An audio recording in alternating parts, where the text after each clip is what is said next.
Notimundo Estelar. Información inmediata. Y para este miércoles, la Fiscalía General del Estado convocó al expresidente Rafael Correa para rendir su versión dentro del proceso en su contra por presunta traición a la patria. Esta es la entrevista de Fausto Yepes. Hoy con... En los estudios de FM Mundo estamos con la abogada Ivonne Núñez, ministra de Trabajo, para hablar sobre dos temas. El uno que habíamos mencionado ya, este llamado a declarar al expresidente Rafael Correa dentro de este proceso por presunta traición a la patria, además del tema de empleo, algo que también que preocupa realmente a los ecuatorianos mucho más en el contexto de la crisis energética por la que se atraviesa. Abogada Núñez, ministra, gracias por estar con nosotros. Bienvenida. Muy buenas tardes, muchas gracias por esta cordial invitación y a las órdenes siempre, porque es mi obligación como ministra de Estado en la cartera que dirijo, que es la cartera del trabajo, comparecer y rendir información respecto a todos los cuestionamientos que se hacen y también a las preguntas que se formulan. Primeros efectos de su denuncia. Usted había denunciado al expresidente Rafael Correa, todo a raíz de que él emitió unas declaraciones públicas en torno a la detención de Jorge Glass en la Embajada de México en Quito. Él hacía una suerte de llamado para que se sancione al Ecuador. Sí, y es importante decirlo en qué contexto lo hizo el expresidente Correa Delgado. Nosotros vivíamos en el mes de enero la presencia y la vigencia de dos decretos ejecutivos. El decreto ejecutivo 110 y 111, el estado de excepción y también la declaratoria del conflicto interno. Estos dos decretos del señor presidente Daniel Noboa Sin tuvieron el examen que corresponde por parte de la Corte Constitucional, los cuales pasaron dictamen 1 y dictamen 2 del año 2024. Por tanto, las Fuerzas Armadas y la Policía Nacional se encontraban patrullando, como lo hacen actualmente, todo el territorio nacional. En efecto, lo que usted acaba de decir surge porque el ex vicepresidente de la República, quien se encontraba en ese momento sentenciado, el señor Jorge David Glass Espinel, se refugió en la Embajada de México. Nunca el Estado mexicano le otorgó el asilo. Y aquí hay que señalar lo siguiente: la misma Declaración de Derechos Humanos en el artículo 14 señala que no se puede conceder asilo diplomático alguno a una persona que está siendo procesada o que ha sido sentenciada en su país. Razón entonces para entender por qué el Estado mexicano nunca le concedió. Este fue parte del contexto. Además, la incitación a que la comunidad internacional se sume a respaldar al Estado mexicano en contra del Estado ecuatoriano, pidiendo él sanciones para el Estado ecuatoriano. No hay que olvidar que el Estado mexicano acudió a la Corte Penal Internacional a solicitar sanciones y medidas cautelares. Y el expresidente incluso se sumó también a este pedido formulado por el entonces presidente del Estado mexicano, el señor López Obrador. En la Corte Penal Internacional perdió López Obrador, el expresidente de México, y perdió también el pedido del expresidente Rafael Correa. Pero el proceso no acaba, el proceso tiene todavía, es de largo aliento y esto podría tener el de la Corte Penal concluyó. Pero es en este contexto en el que yo como ciudadana, evidentemente, viendo lo que estaba sucediendo, el ánimo de las Fuerzas Armadas, lo que pasa con el ánimo también de los miembros de la Policía Nacional, el contexto de los ciudadanos, es que decido presentar que su conducta se adecua a ser una persona que ante la Fiscalía debe responder por ser traidor a la patria.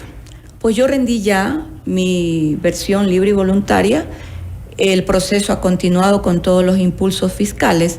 El día de mañana él, en la fase que se encuentra, porque primero fue sujeto denunciado, él en este momento está en fase de sujeto investigado, así se dice en materia penal. El día de mañana ha sido convocado por el señor fiscal a las 10 de la mañana para que rinda la versión libre y voluntaria. ¿Cree usted que va a ir? Es probable que no vaya. Tiene la Fiscalía el segundo llamado y tendrá el tercer llamado, pero hay un hecho importante: él ya compareció. y designó ya varios abogados que se encuentran en este proceso de carácter penal. El proceso tiene que continuar. Se está defendiendo. Él se está defendiendo y ya ha presentado escritos con la firma y la autorización de él. Ha designado incluso una procuradora judicial, la designa en una notaría en Venezuela y todo eso está dentro del proceso. De tal manera que el señor fiscal que lleva el caso no ha parado dentro del proceso de esta etapa, que es la etapa de la indagación. La etapa de indagación concluirá en algún momento, porque así lo determina la ley, y si él encuentra, en mi criterio, hay sobrados elementos de convicción para que él pida la apertura de la siguiente etapa, que es la apertura de la instrucción fiscal. Cerrada la instrucción fiscal dentro del tiempo que establece la ley, él puede determinar el llamamiento a juicio al expresidente Correa Delgado. Habrá que ver qué es lo que ocurre ya en el proceso de judicial como tal. Avanza la investigación, que es de carácter reservado de momento, tratándose de este caso, y habrá que ver qué es lo que ocurre más adelante. Vamos a otro tema que creo que es importante en la coyuntura, ministra, y es la situación del empleo en el país. De acuerdo al Sistema Único de Trabajo, se han perdido más de 3.600 plazas de trabajo. Hay un tema que preocupa, y esto a propósito del contexto de la crisis energética. Nos está pasando factura. Mire, yo he conversado con el sector empresarial. Ustedes conocen todos muy bien que el Ministerio del Trabajo es un ministerio que conversa con el sector empresarial, al igual que conversa con el sector de los trabajadores. De hecho, nosotros tenemos un Consejo Nacional de Empleos y Salarios que nunca antes había tenido reuniones periódicas, solo en el mes de diciembre y previo al mes de diciembre, para tratar exclusivamente el aumento del salario básico unificado. Eso cambió. Nosotros este consejo lo venimos manteniendo con reuniones periódicas y en la actualidad trabajamos en mesas técnicas en propuestas de generación de empleo con el seguimiento y con la presencia de un delegado de la Organización Internacional del Trabajo. ¿Qué nos sucede en el proceso de la crisis energética? Les he planteado a los señores empresarios que ellos tienen discrecionalidad en las relaciones laborales para poder pactar directamente con los trabajadores y diferir las horas no laboradas en horarios posteriores. Incluso considerar las vacaciones. Pero en el tema de las vacaciones y también en la aceptación de trabajar en otro tipo de horarios, siempre van a tener que cumplir estrictamente con lo que dice el Código del Trabajo. Porque ninguno de estos derechos son derechos renunciables. Los derechos de los trabajadores son irrenunciables. Las vacaciones son irrenunciables y si van a trabajar un día sábado y domingo, como fue la propuesta inicial de ellos, pues la ministra les dijo que tendrán que pagar con el recargo que por ley establece y obliga el Código de Trabajo. El Código de Trabajo tiene obligaciones y derechos para los trabajadores y también para los empleadores. En relación al número que registra el Ministerio de Trabajo, y a mí me gusta hablar de números y me gusta hablar de mi página, la página del Ministerio de Trabajo, porque usted ha tenido acceso a la página y puede ver los números. En efecto, nosotros todos los meses no solo registramos los contratos de trabajo, en este caso de los jóvenes o de las personas mayores de 30 años de edad, sino que también registramos las actas de finiquito. En el registro de actas de finiquito, el ministerio tiene que hacer la verificación para dar por aprobada el acta de finiquito que presenta, porque el Ministerio de Trabajo tiene que verificar si los valores que constan en el acta de finiquito en relación a las liquidaciones corresponden como corresponde a la ley. Muy bien.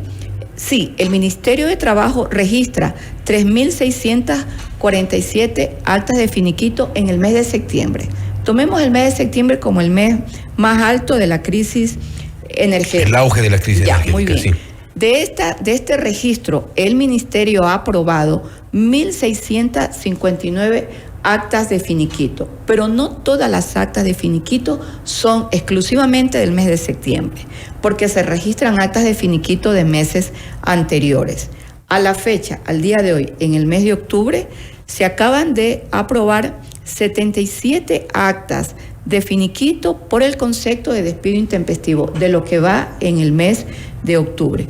Yo no he observado hasta este momento una empresa específica en ninguna parte del país que haya despedido, por decir, 400 trabajadores por la crisis energética, 300 trabajadores por la crisis energética. Eso yo no lo he observado. No como empresa en particular, pero sectores que están siendo afectados. Sector textil, por ejemplo. Sí. El sector de la construcción, por ejemplo. El sector de agropecuario, por ejemplo. Mire, en los 3.647 registros de actas de finiquito del mes de septiembre, en efecto, se verifica que en primer lugar, el primer sector de registro es el sector que usted acaba de mencionar, el sector manufacturero. En segundo lugar, el sector agrícola. Por eso el día de hoy he seguido conversando con el sector empresarial, con ambos sectores, y les he pedido que el impacto sea lo menor. Y para eso tenemos que buscar soluciones en conjunto. Y así hemos quedado. Ya voy, porque no es tan fácil como decirles no despidan a la gente o tratemos de el discurso que ha sonado mucho de arrimar el hombro, pongámonos la camiseta. No es tan fácil como eso. No hay dinero, no hay producción. Una fábrica, una empresa, una industria no puede funcionar sin electricidad.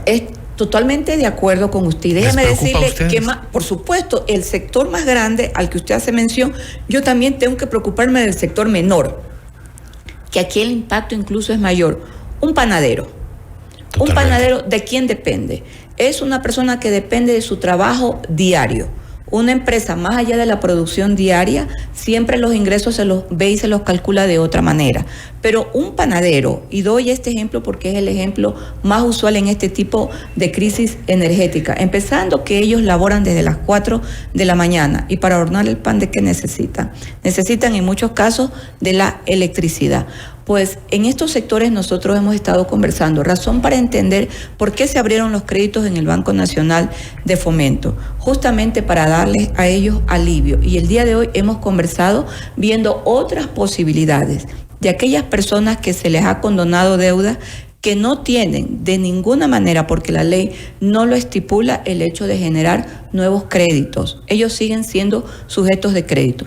Vea, yo creo que lo más importante en este momento de generación de ideas es aprender de lo que ya el Ecuador vivió tanto en el año 2016, cuando tuvimos el terremoto que afectó a varias provincias de la costa, al igual que lo que vivimos en la época de la pandemia. Yo le puedo decir que en la época de la pandemia el despido intempestivo en el Ecuador fue brutal, y ahí están los datos. Era una pandemia. Era una pandemia, pero ¿qué sucedía por parte del Ministerio de Trabajo? Hoy se emitió un acuerdo ministerial, mañana se lo derogaba, pasado mañana se derogaba el último acuerdo, se emitió un acuerdo. Esa no puede ser la política laboral de ver y dar respuestas parciales. En el caso de la pandemia era de alguna forma entendible, era algo que nos tomó por sorpresa al mundo entero. Sí, pero la crisis energética no nos tomó por sorpresa. Pero en ese mundo incluso la misma ley contempla qué hacer en una terminación de relación laboral. El artículo 169, numeral 9, y este artículo 169 habla de las causas legales por las cuales se puede dar por concluida la relación laboral. Existen causas legales. Un ejemplo típico, la muerte. La muerte. Incluso del empleador y también del trabajador. Pero el artículo 169, numeral 9, está desde hace muchísimo tiempo en el Código de Trabajo. Y se habla allí del caso fortuito o fuerza mayor. Es una causa legal para terminar la relación laboral. Incluso en esta causa legal hay que cumplir con las disposiciones normativas de liquidación. Que se ha para abusos también. Por supuesto. Y aquí debe llamarnos la atención lo siguiente. ¿Qué hizo el legislativo de la mano del Ejecutivo, que envió una famosa ley denominada Ley de Apoyo Humanitario para interpretar el artículo 169, numeral 9? De apoyo no tuvo nada, absolutamente nada. Y de humanitario tampoco tuvo nada. Y ahí está el tema. Los famosos contratos emergentes que aún duran y que esta ministra le ha pedido al legislativo que es hora de derogarlos. Ya tengo la respuesta del CAL. ¿Están de acuerdo que la ministra sí tiene competencia después que dijeron que no tenía competencia? Lo único que me solicitan son firmas de varios legisladores. Lo voy a tener, pero al final lo vamos a presentar y en algún momento eso será derogado. Nosotros, en el momento en que estamos tratando el tema de la crisis energética, lo primero que hemos hecho es entregarle al sector empresarial la posición de la discrecionalidad. Yo no voy a emitir ningún acuerdo ministerial para que los trabajadores laboren sábado y domingo sin recargo. Eso, esta ministra de Trabajo jamás lo va a hacer. porque nosotros tenemos una política con el señor presidente, que es la política del respeto de los derechos laborales, y lo venimos cumpliendo. La próxima semana, que ya estaba programado y así se lo va a hacer, vamos a continuar con la ruta de la empleabilidad en una provincia que después ya lo anunciaré en qué provincia se hizo, y nosotros venimos en esta segunda fase, que es la fase de la ruta de la empleabilidad, llegando a acuerdos con grandes empresas que nos están dando porcentajes de trabajo para los jóvenes y también para personas que superan los 30 años de edad. Y creo que es importante retomar un poco el tema del desempleo. Más que el desempleo, los despidos, este incremento de las actas de finiquito, por ponerlo de este modo. Usted se ha referido, por ejemplo, a las cifras de septiembre, donde estamos, digamos, un poco en el auge de la crisis energética, pero se viene octubre. Estamos a mediados de octubre, se viene noviembre y diciembre, donde incluso varios sectores, industrial, comercial, han anunciado, han advertido que la crisis va a ser aún mayor. Recordemos, diciembre es cuando supuestamente más se vende, y ya se ha dicho, hasta diciembre, al menos los apagones no van a parar. Mire, octubre... ¿Qué van a hacer con eso? Sí, octubre, noviembre y diciembre son los meses de temporalidad.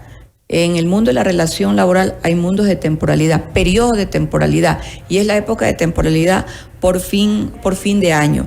Nosotros vamos a seguir buscando espacios de no afectación directa, en este caso para los empleadores, porque la repercusión ¿contra quién es?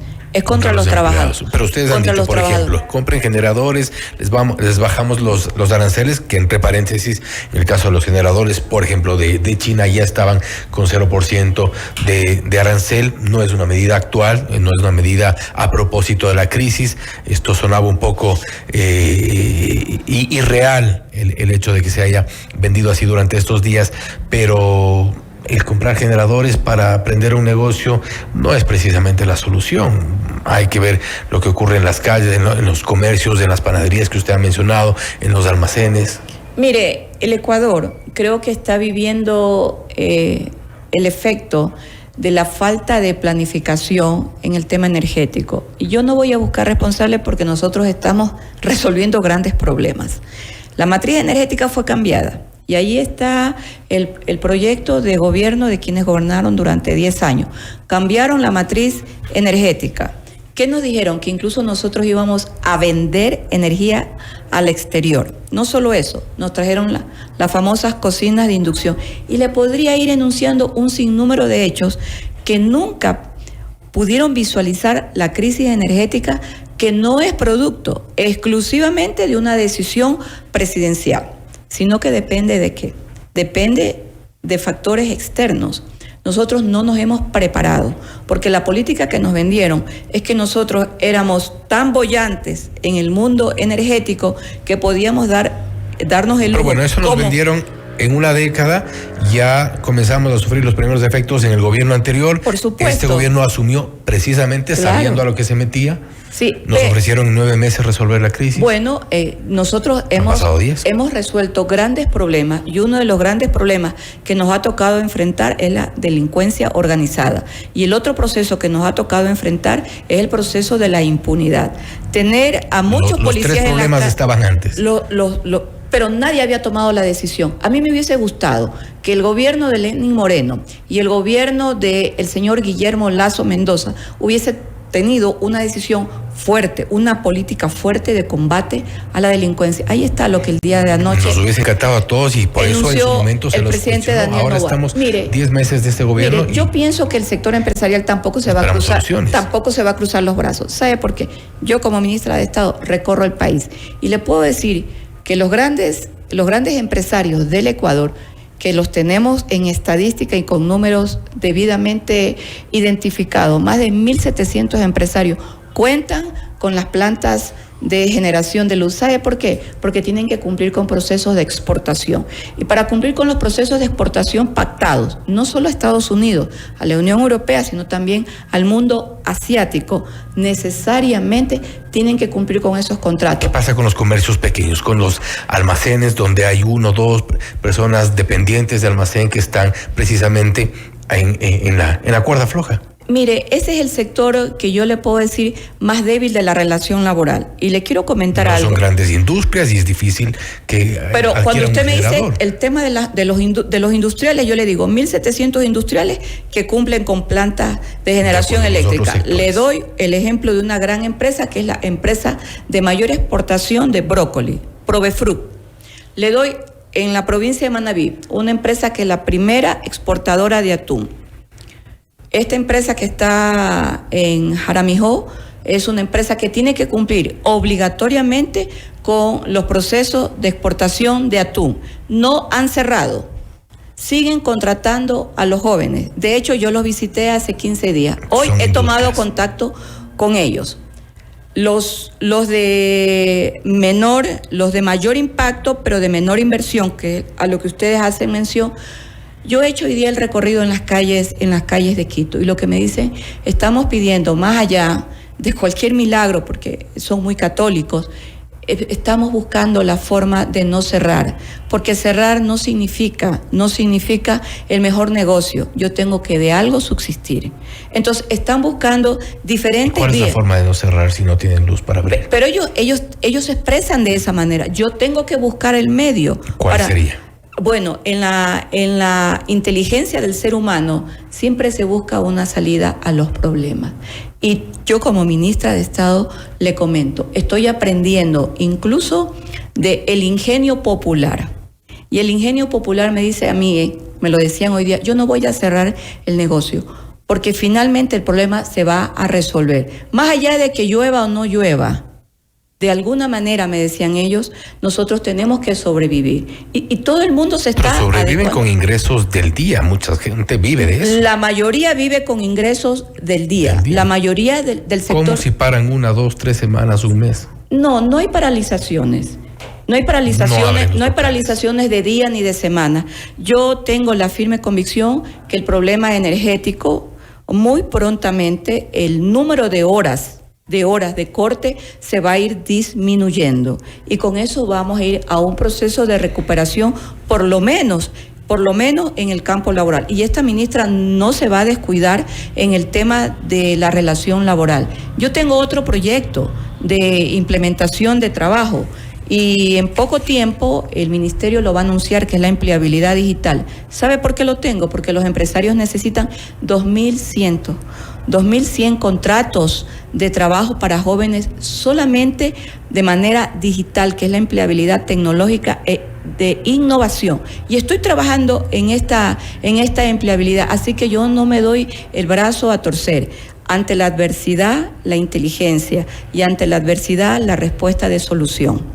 Vamos a ver qué ocurre en las próximas semanas. Le invito desde ya para revisar nuevas cifras. Esperamos que así sea. Esperamos por el bien de todos, evidentemente. Y para eso, necesariamente, las soluciones planteadas por parte de las autoridades son necesarias y son urgentes. Ministra, nuevamente, gracias por haber estado con nosotros. Gracias a usted, y le entrego la información para que la vaya usted teniendo. Y la próxima vez que nos vamos a ver, usted la va a hacer comparativamente. Espero hacer restas, no sumas.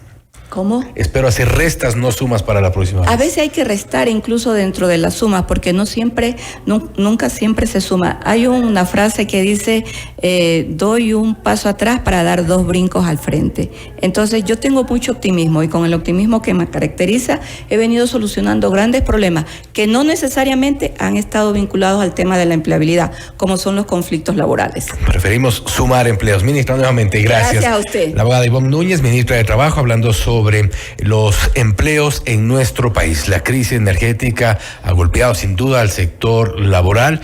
No obstante, hay algunas soluciones que se intenta plantear por parte de las autoridades. También le apelan al ingenio de la gente. Esto es Notimundo Estelar, siempre bien informados. Noticias, entrevistas,